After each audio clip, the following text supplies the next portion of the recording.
اگر آپ چاہتے ہیں آپ کی شخصیت دوسروں کے لیے پسندیدہ بنے تو دوسروں کو مر احسان کریں.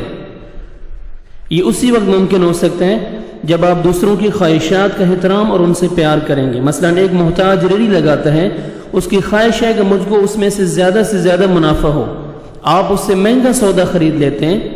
اسی طرح اگر آپ سے کسی مجبور بے کس نے قرض لیا ہے، اس کی خواہش ہے کہ آپ اس قرض کو معاف کر دیں، تو آپ اس کا قرض معاف کر دیتے ہیں. تو یہ سب چیزیں احسان کے زمرے میں آتی ہیں. یاد رکھیں احسان کی رسی سے مضبوط رسی کوئی نہیں ہے. اپنی شخصیت کو دوسروں کے لیے پسندیدہ بنانے کے لیے احسان بہترین سرچشمہ ہے.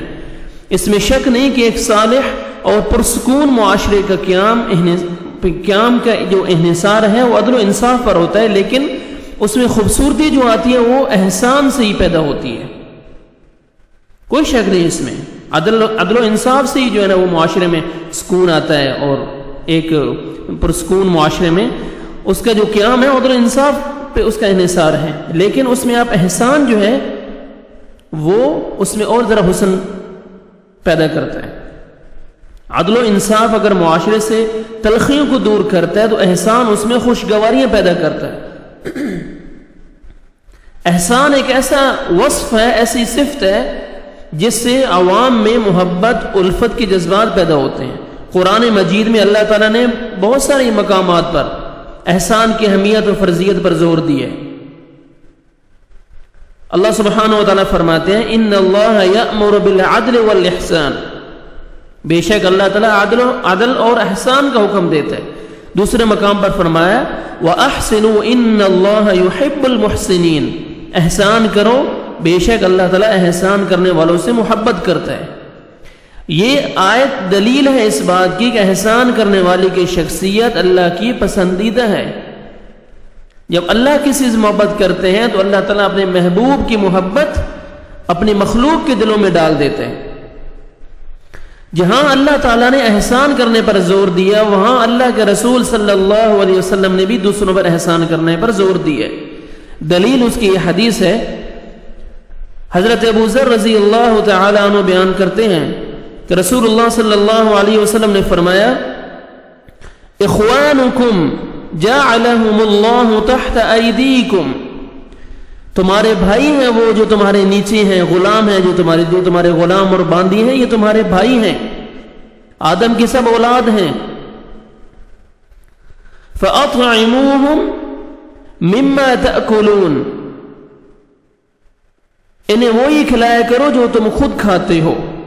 وَأَلْبِسُوهُمْ مِمَّا تَلْبَسُونَ، اور وہی پہناؤ جو خود پہنتے ہو. وَلَا تُكَلِّفُوهُمْ مَا يَغْلِبُهُمْ، اور انہیں مشکل کام کا حکم مت دو.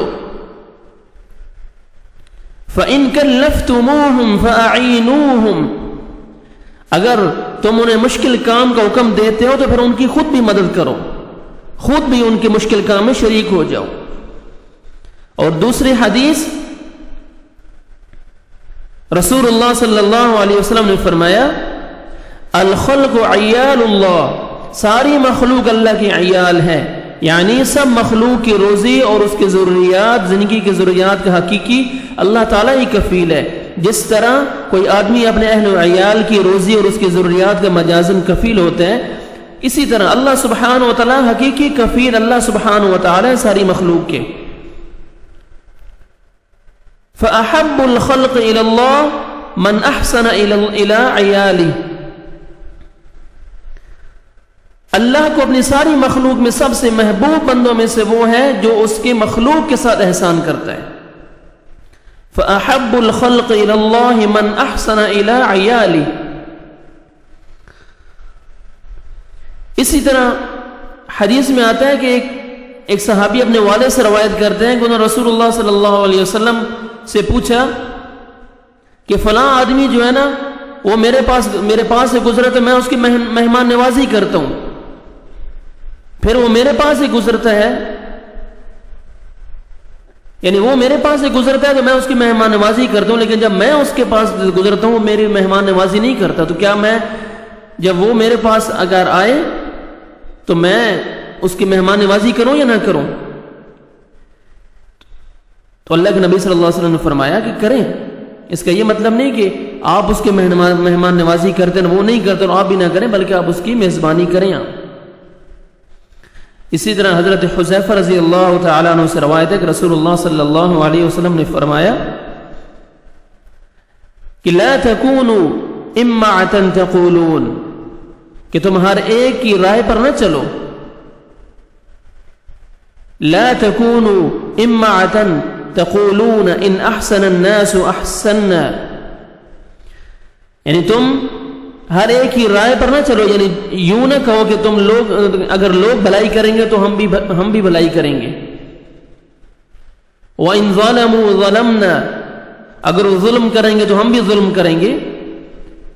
بلکہ وَلَئِن وَطِّنُوا أَنفُسَكُمْ إِنْ أَحْسَنَ النَّاسُ أَن تُحْسِنُوا وَإِنْ أَسَاءُوا فَلَا تَظْلِمُوا، بلکہ اپنے آپ پر اعتماد اور اطمینان رکھو، اگر لوگ بھلائی کرتے ہیں تو تم بھی بھلائی کرو.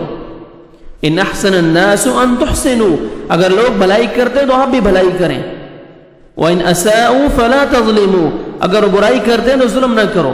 مطلب یہ ہے کہ احسان صرف انہی لوگوں کے ساتھ نہ کیا جائے جو تمہارے ساتھ احسان کرتے ہوں، بلکہ جو لوگ ہمارے ساتھ برا سلوک کریں ان کے ساتھ بھی ہم احسان کا رویہ رکھیں، کیونکہ جس کو آپ نے احسان کے جھولے میں بٹھا دیا وہی آپ کی تعریف کے گیت گائے گا.